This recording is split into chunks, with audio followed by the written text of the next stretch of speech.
Shalom, silakan duduk ya, saudara kasih Tuhan. Luar biasa ya, minggu lalu kita baru menikmati perayaan anniversary ya, Bipro ya. Saya percaya semua yang ada di sini adalah orang-orang yang setia, yang rindu untuk dibentuk oleh Tuhan. Saya tidak tahu apa yang selalu setiap kita ketika kita datang kepada Tuhan ya. Malam hari ini juga kita datang, kita juga masing-masing punya beban, punya problem, punya persoalan dan lain sebagainya. Tetapi kita bisa belajar ya, ketika saat ini kita boleh kembali beribadah ya. Pandemi sudah mulai reda begitu ya, meskipun ada berita-berita ada varian baru dan sebagainya. Tetapi ternyata nggak selesai juga. Ini resesi ekonomi sudah mulai ada nampak ya, mulai diperingatkan dan mulai dirasakan ya di dalam kehidupan kita. Nah, saya percaya bahwa ketika kita mengalami hal-hal semacam ini, sebetulnya kita harus mengambil sikap meresponi dengan benar. Saya percaya bahwa ketika pandemi COVID yang terjadi begitu hebat ya, mempengaruhi kehidupan kita semua di dalam setiap aspek kehidupan kita.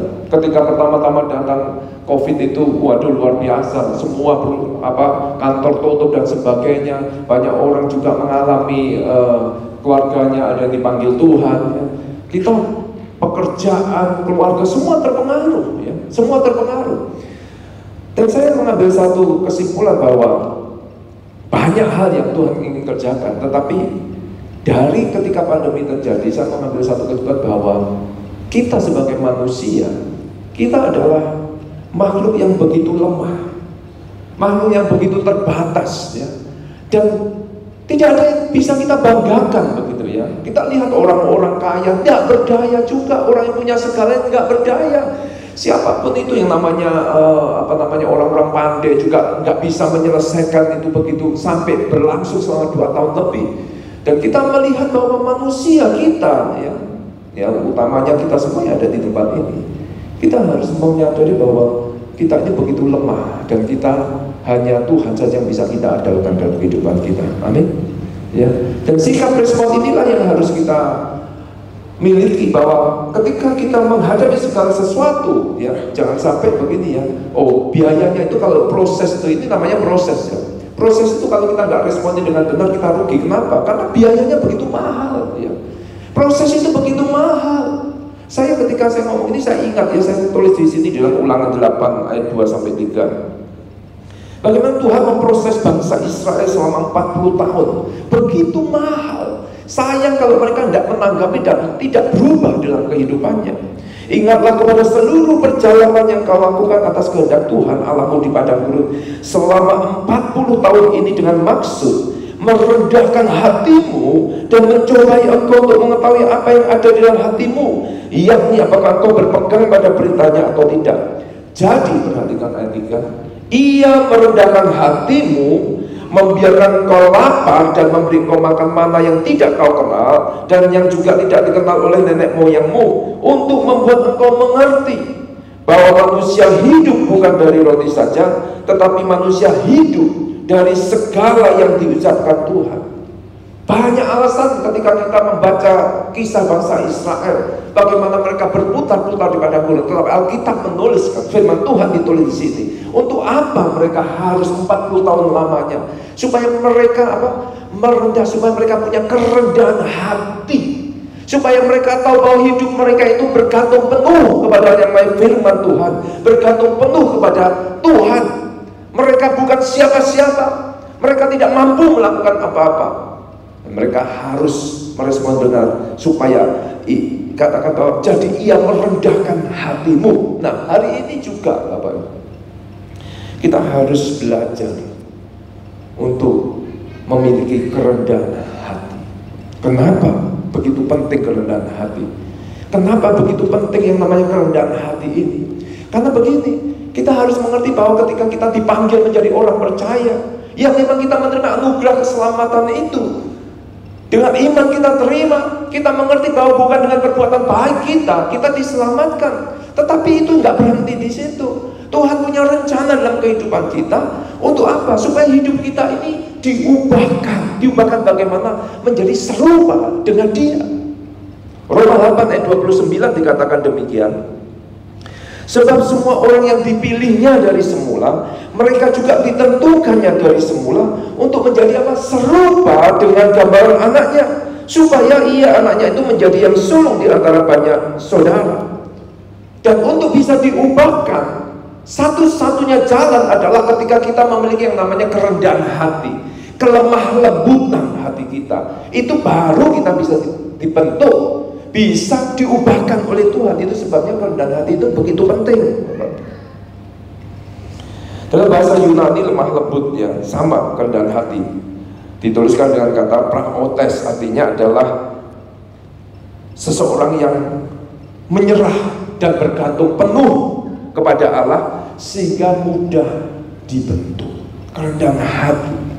Jadi kerendahan hati ini adalah kebutuhan mutlak.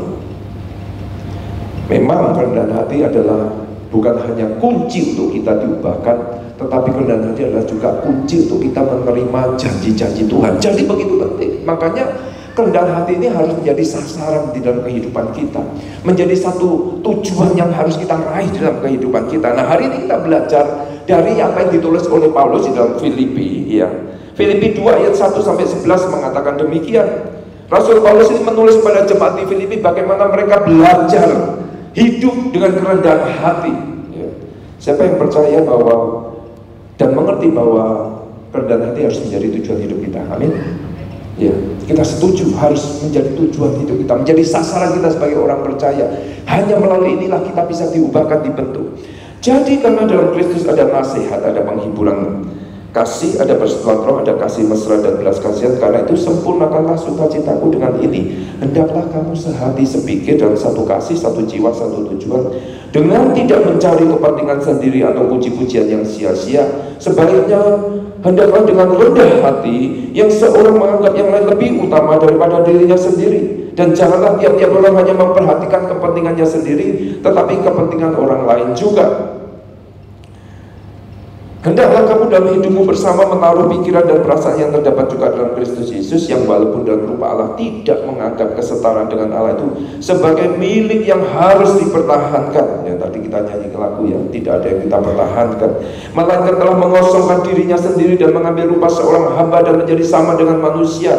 Dan dalam keadaan sebagai manusia ia telah merendahkan dirinya dan taat sampai mati, bahkan sampai mati di atas kayu salib. Itulah sebabnya Allah sangat meninggikan dia dan mengaruniakannya kepadanya nama di atas segala nama, supaya dalam nama Yesus bertekuk lutut segala yang ada di langit dan yang ada di atas bumi dan yang ada di bawah bumi, dan segala lidah mengaku Yesus Kristus adalah Tuhan, bagi kemuliaan Allah Bapa. Saya cepat aja karena waktunya kan dibatasi sampai 35 menit ya. Jadi kerendahan hati di dalam ayat yang ketiga dikatakan, sebaliknya hendaklah dengan rendah hati yang seorang menganggap yang lain lebih utama daripada dirinya sendiri.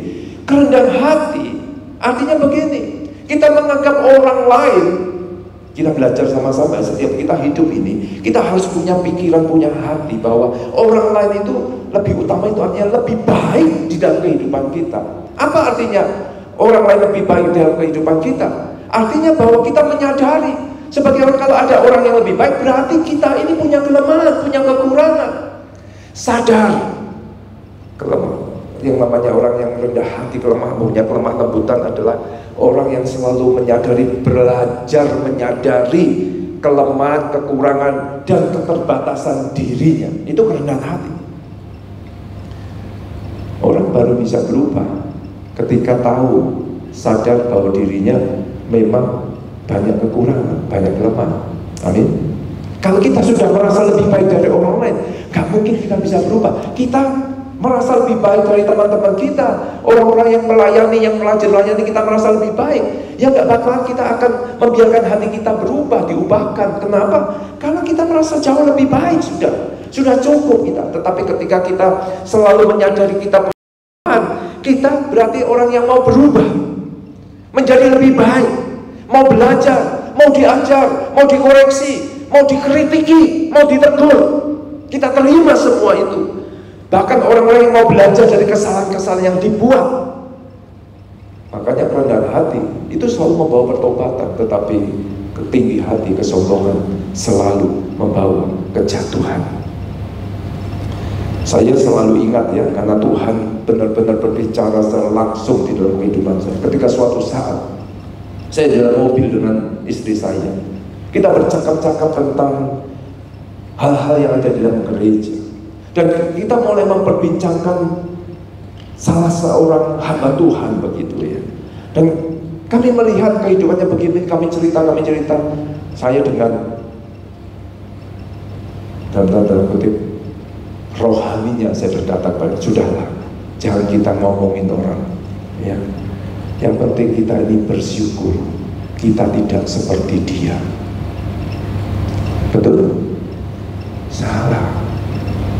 Ketika saya berhenti ngomong seperti itu, tiba-tiba Tuhan tawa saya selalu, kok saya pernah ingat ada firman Tuhan seperti ini. Dan memang firman Tuhan ini tercatat dalam Lukas 18 ayat 9 sampai 14. Dikatakan Tuhan memberikan satu perumpamaan, ada dua orang pergi ke bait Allah untuk berdoa. Seorang adalah Farisi dan yang lain pemungut cukai.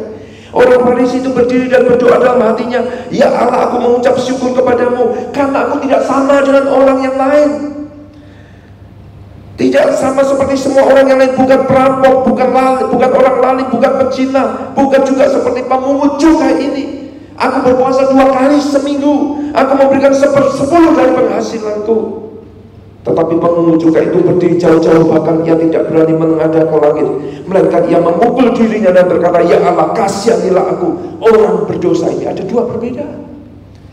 Dan ketika saya berkata demikian kepada istri saya, tiba-tiba firman itu muncul di dalam pikiran saya dan hati saya dan berbicara keras. Sampai hari ini saya selalu ingat peristiwa itu. Dan saya mengerti bahwa Tuhan itu mengajarkan sesuatu yang penting dalam kehidupan kita semua, bahwa kita tidak bisa merasa diri kita jauh lebih baik dari orang lain. Jangan pernah merasa bahwa diri kita lebih benar daripada orang lain. Kita harus merasa, berpikir dan mengerti, menyadari bahwa diri kita ini memang punya banyak kekurangan, kelemahan. Seperti pemungut cukai, dia tidak berani menengadahkan kepalanya kepada Tuhan. Dia hanya menundukkan diri dan berkata, ampunilah aku ini, kasihanilah aku ini, orang yang berdosa ini, punya kelemahan, banyak kekurangan ini.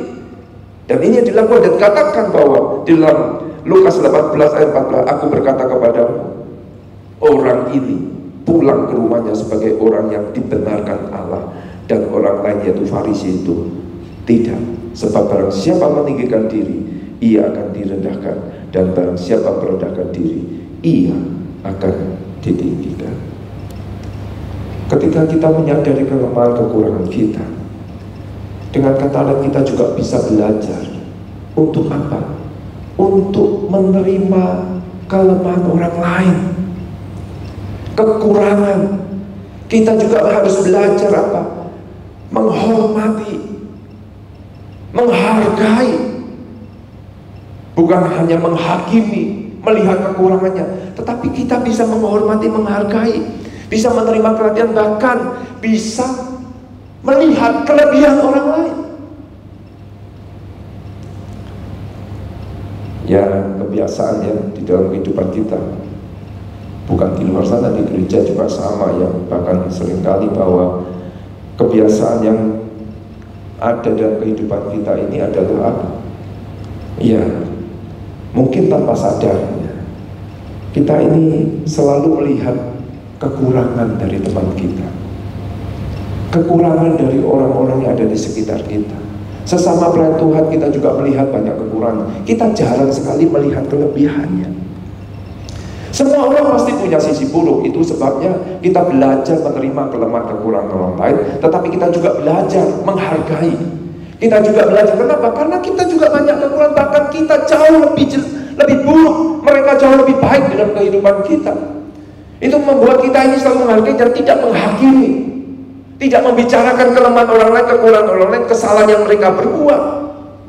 Nah, hari ini saya ajak kita semua melatih diri kita ya, melatih diri kita belajar apa sih? Belajar melihat hal-hal yang positif dari orang lain dari sekitar kita. Positif dalam arti kelebihan-kelebihannya. Jangan hanya melihat kekurangannya saja. Jangan menilai orang lain, jangan menghakimi orang lain. Kalau kita menghakimi itu artinya kita merasa diri kita jauh lebih hebat dari mereka. Itu kesombongan. Dan itu yang membuat kita tidak mungkin akan berubah dalam kehidupan ini. Tetapi kita melihat, bisa menerima kelemahan dan kita melihat kelebihan, kita bisa belajar yang baik dari orang itu, kita lakukan di dalam kehidupan kita.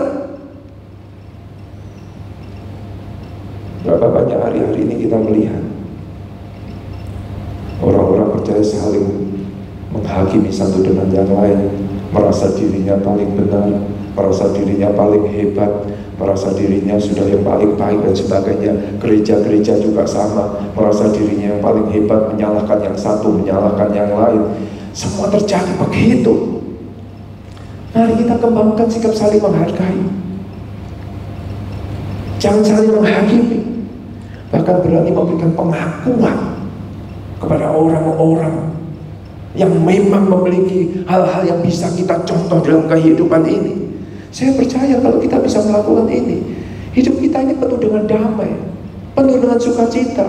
Gak ada sesuatu yang membuat kita ini hidupnya kacau begitu. Hidup damai, antar gereja damai, antar sesama pelayan Tuhan damai, antar hamba-hamba Tuhan damai, teman-teman damai. Kenapa? Karena kita bisa menerima, saling menghormati. Kerendahan hati ketika kita merasa mengerti bahwa kita punya kekurangan dan kelemahan. Artinya kita ini yang seperti tadi, kita mengakui kemahakuasaan Tuhan. Kalau sampai pandemi COVID ini tidak membuat kita mengakui kemahakuasaan Tuhan, entah apa lagi yang akan Tuhan buat, izinkan terjadi dalam kehidupan kita. Ketika kita merasa lemah, kita tahu kita punya kelemahan, kita benar-benar lemah, kita mengandalkan hanya bergantung pada Tuhan. Hanya kita bisa mengandalkan Tuhan saja, itulah kerendahan hati. Artinya begini, kita harus berani membuka hati kita, membiarkan Tuhan memang bertransformasi, membiarkan Tuhan memberikan tempat selebar-lebarnya Tuhan untuk mengubah kehidupan kita. Izinkan Tuhan mengubah kehidupan kita. Itu artinya kita ini bergantung penuh kepada Tuhan, mengakui otoritas, kekuasaan, kemahakuasaan Tuhan. Prakteknya apa? Prakteknya adalah kita sebagai orang percaya, artinya harus bisa menerima kegagalan kita. Saya nggak tahu berapa banyak di tempat ini yang mungkin hari ini mengalami kegagalan dalam segala hal. Karena kehidupan kekristenan adalah setiap aspek kehidupan harus benar-benar hidup dalam rencana Tuhan ini. Mungkin kau mengalami kegagalan di dalam bisnis, di dalam hubungan, di dalam keluarga, gagal mengikuti ketetapan Tuhan, engkau jatuh. Nah, kita harus berani belajar untuk mengakui kegagalan kita. Kenapa? Karena kita tahu kita lemah. Ketika kita bisa menerima kegagalan, itu artinya kita mengakui kelemahan kita. Itu sebabnya setiap orang yang mau berubah, kalau kita mengandalkan diri kita pasti gagal. Dan seringkali Tuhan izinkan kegagalan supaya kita tahu bahwa kita memang punya kelemahan. Supaya apa? Kita memiliki kerendahan hati, supaya kita minta kuasa Tuhan, kasih Tuhan yang bisa mengubahkan kehidupan kita. Ketika kita bisa menerima kegagalan, artinya jangan berhenti di kegagalan ini. Bangkit, berusaha lagi, tidak menyesali keadaan. Saya percaya kok, di tempat ini gak ada semua yang lancar mengikut Tuhan. Engkau pasti pernah jatuh, bahkan mungkin hari ini engkau jatuh. Tapi jangan merasa bahwa gak mungkin lagi kita berubah.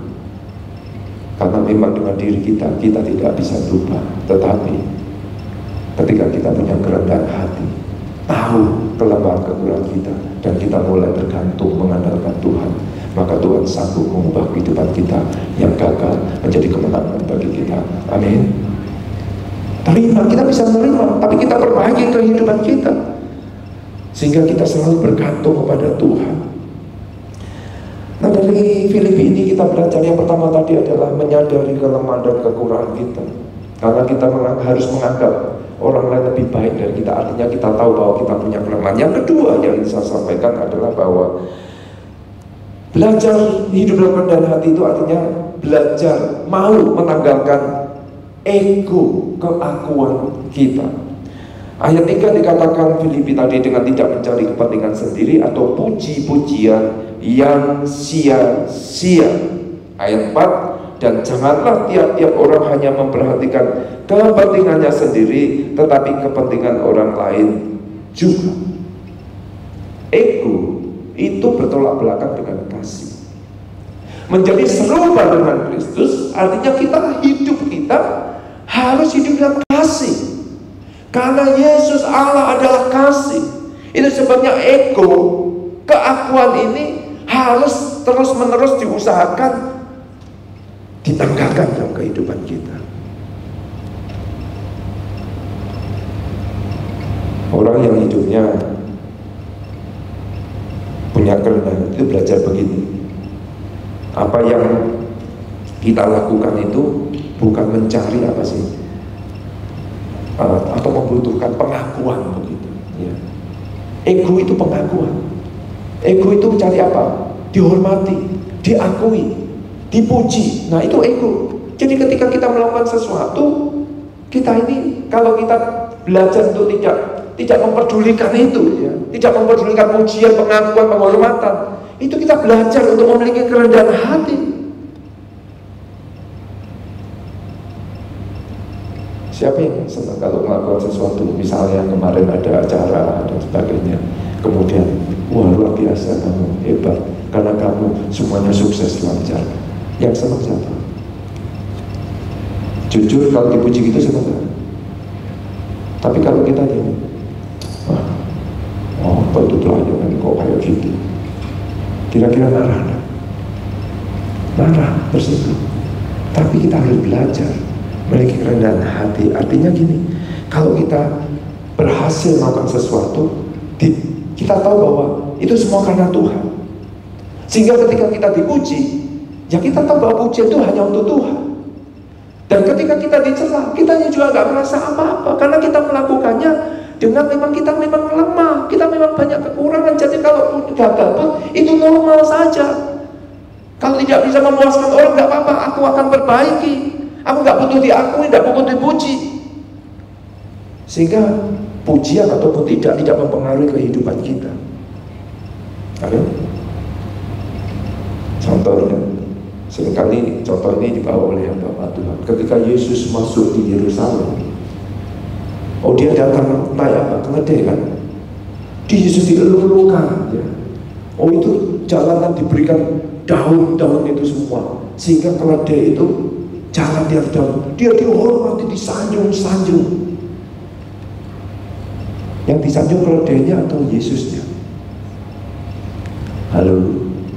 Tiba-tiba keledainya dengan bangga hati, wah semua pujian untukku. Makanya kalau kita dipuji orang terus kita dengan bangga menyombongkan diri, itu artinya kita seperti keledai.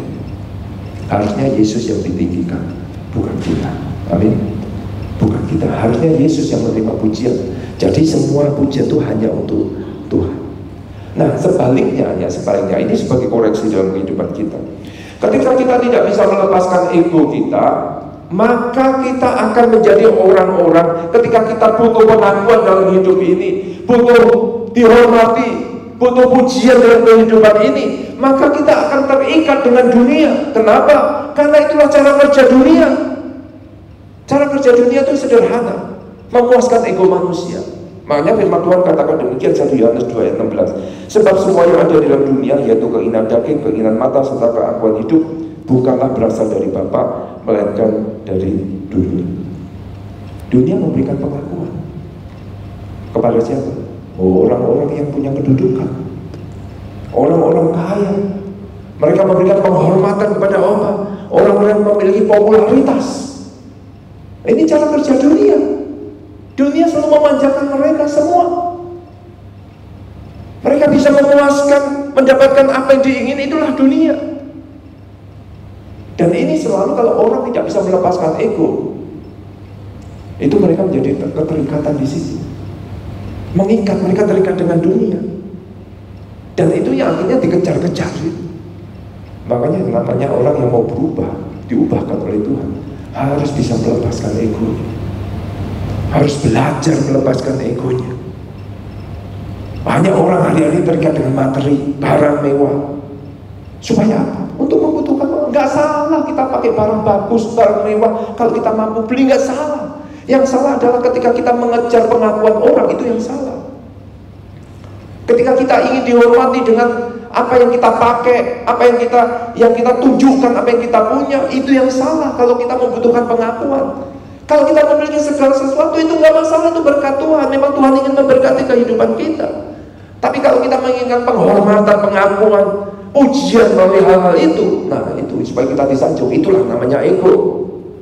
Dan kita harus mengerti, sadar bahwa ketika Alkitab ditulis pertama kali, kita tahu bahwa ada yang namanya iblis. Siapa iblis? Ya Lucifer yang jatuh. Lucifer itu siapa? Itu malaikat Tuhan. Karena egonya mementingkan dirinya, dia akhirnya jatuh.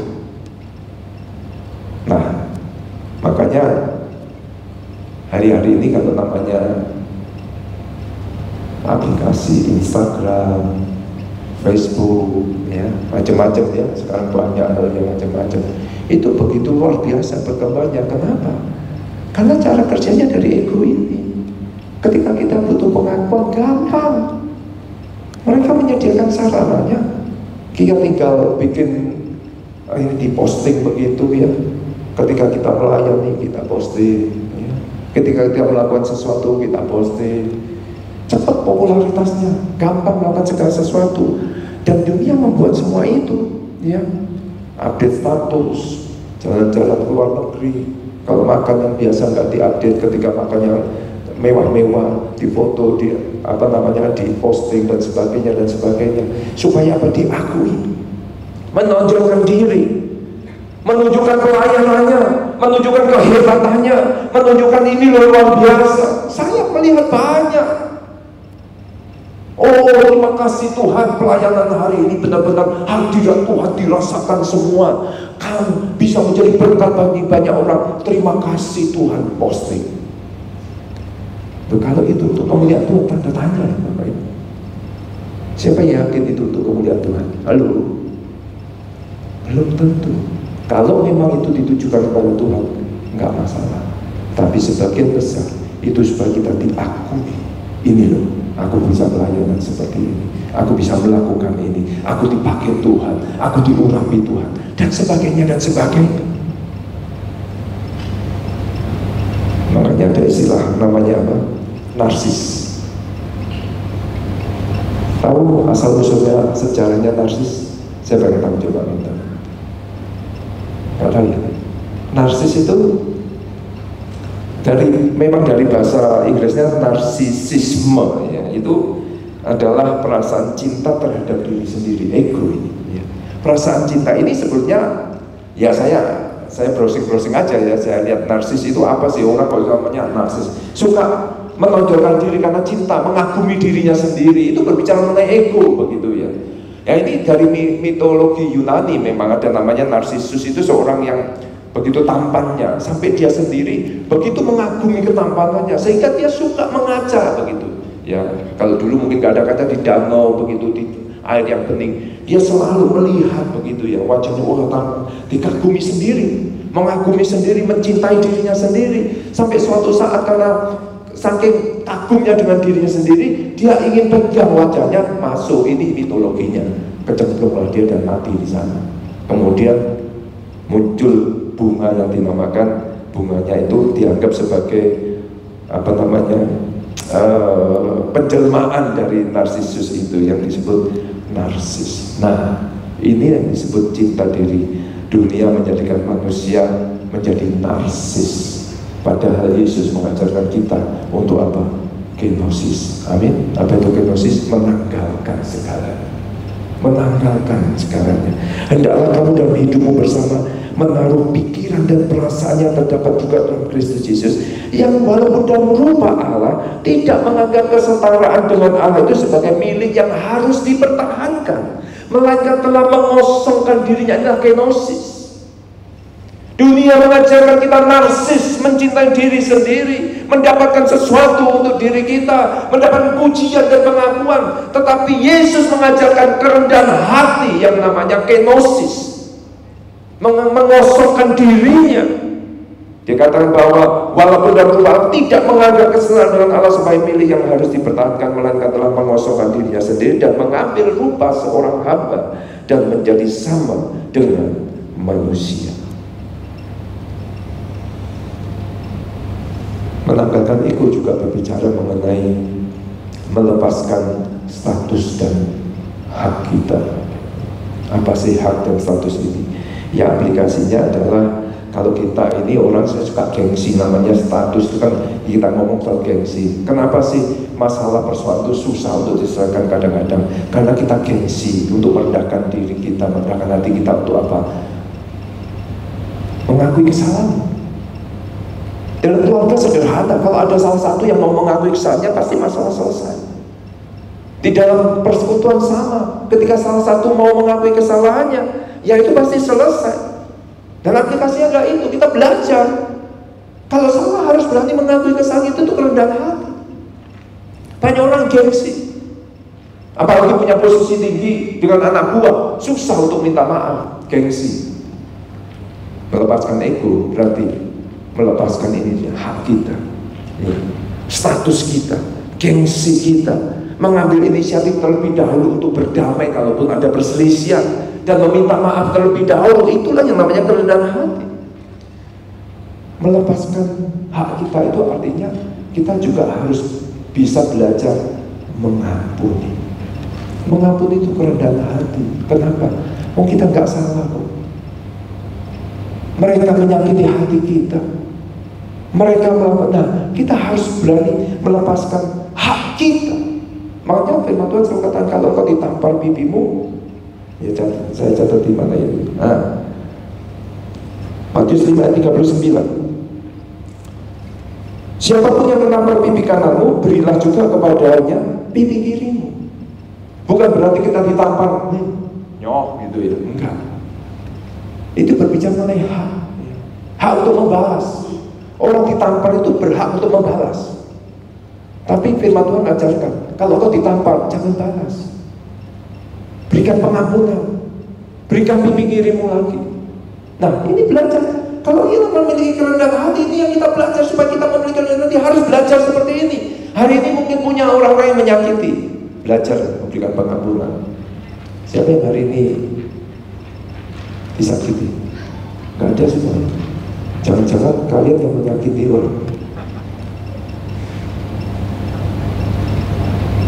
Berani minta maaf, berani melepaskan pengampunan. Amin. Kerendahan hati ini memang yang kita bicarakan ini selalu kita ngomong soal perkataan.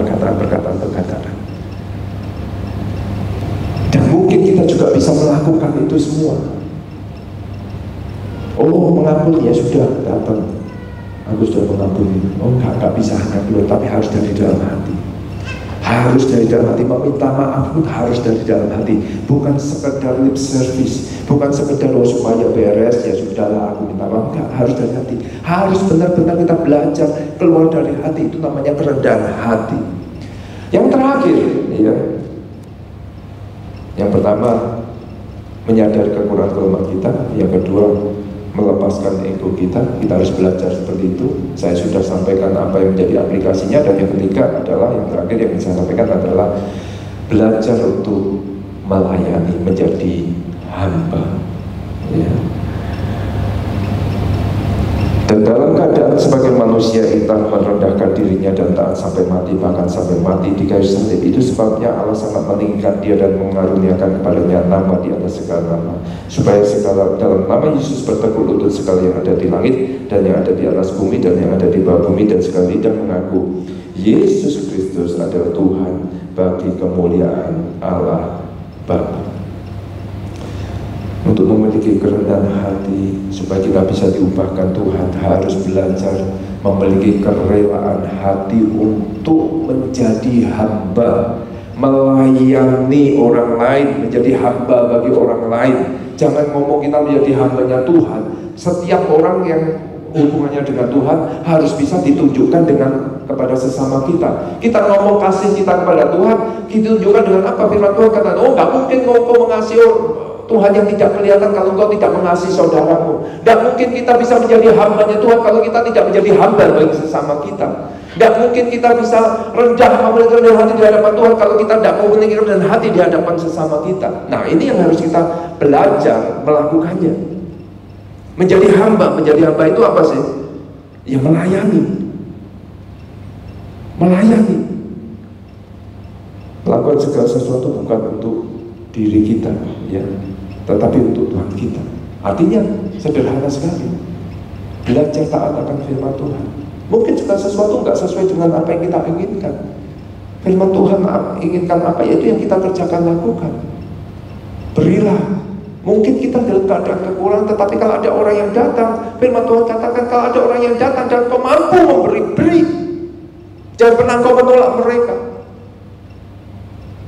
Bukan hurufiah ya saya ngomong, tetapi kita harus melakukan sesuatu menunjukkan kasih. Artinya begini, kalau kita mengalami masalah persoalan yang sulit pun, ketika orang membutuhkan uluran tangan kita di dalam hal mungkin melakukan pertolongan, bantuan dan sebagainya, kita tidak mau, aku aja susah begini sudah nggak peduli. Tidak boleh. Hamba itu seperti itu, bukan untuk diri kita tetapi untuk Tuhan kita. Apa yang firman Tuhan suruhkan itu yang kita kerjakan. Nah ini kita harus belajar. Saya percaya begini ya, saya tutup ini aja ya. Jadi begini, ketika kita bicara seperti ini, kenapa saya terus tekankan belajar? Karena itu nggak otomatis. Kerendahan hati ini bukan karunia. Karunia itu otomatis, karunia kesembuhan. Hari ini saya nggak punya karunia, Tuhan berikan. Setiap saya tumpang tangan, hari ini juga orang sembuh karena ada karunia. Karunia bekerja instan. Tanda kerendahan hati, kelemah lembutan itu adalah buah roh. Buah itu perlu proses untuk bertumbuh, perlu dikerjakan, perlu dilakukan, perlu diusahakan, perlu diupayakan. Perlu kita belajar terus menerus setiap saat. Supaya apa? Apa yang kita dengar hari ini menjadi kehidupan kita, menjadi kebiasaan kita. Ketika orang memuji kita, selalu kita ngomong, enggak, itu semua karena Tuhan. Yang kita terima kasih dipuji, tapi semua karena Tuhan. Kalau kita gagal hari ini, kita juga biasa saja. Memang aku lemah, aku punya kekurangan, tetapi aku nggak mau hidup gagal terus. Aku butuh kekuatan dari Tuhan, aku butuh pertolongan Tuhan, aku butuh kasih Tuhan untuk melakukan semuanya ini lagi, dan aku akan bangkit lagi. Bisa menerima semua itu. Kita usahakan terus menerus, kita biasakan semuanya ini. Saya percaya kalau kita lakukan ini terus menerus dari hari ke hari, maka itu semua akan mengkristal dalam kehidupan kita, menjadi gaya hidup kita. Dan inilah yang disebut sebagai kerendahan hati. Dan ketika kita memiliki kerendahan hati, Tuhan dengan leluasa mengubah kehidupan kita. Karena kerendahan hati adalah satu-satunya jalan masuk dalam kehidupan kita, untuk kita bisa memiliki karakter Kristus yang lain. Tanpa kerendahan hati, nggak mungkin kita bisa diubahkan Tuhan. Tanpa kerendahan hati, dan mungkin Tuhan bisa mengubah kehidupan kita. Kita perlu terbuka dalam kehidupan ini, supaya Tuhan leluasa mengubah kehidupan kita. Dan yang terakhir, yang benar-benar terakhir, ketika kita memiliki kerendahan hati, janji-janji Tuhan itu akan diberikan dalam kehidupan kita. Mungkin ketika kita mengampuni, kita merasa rugi.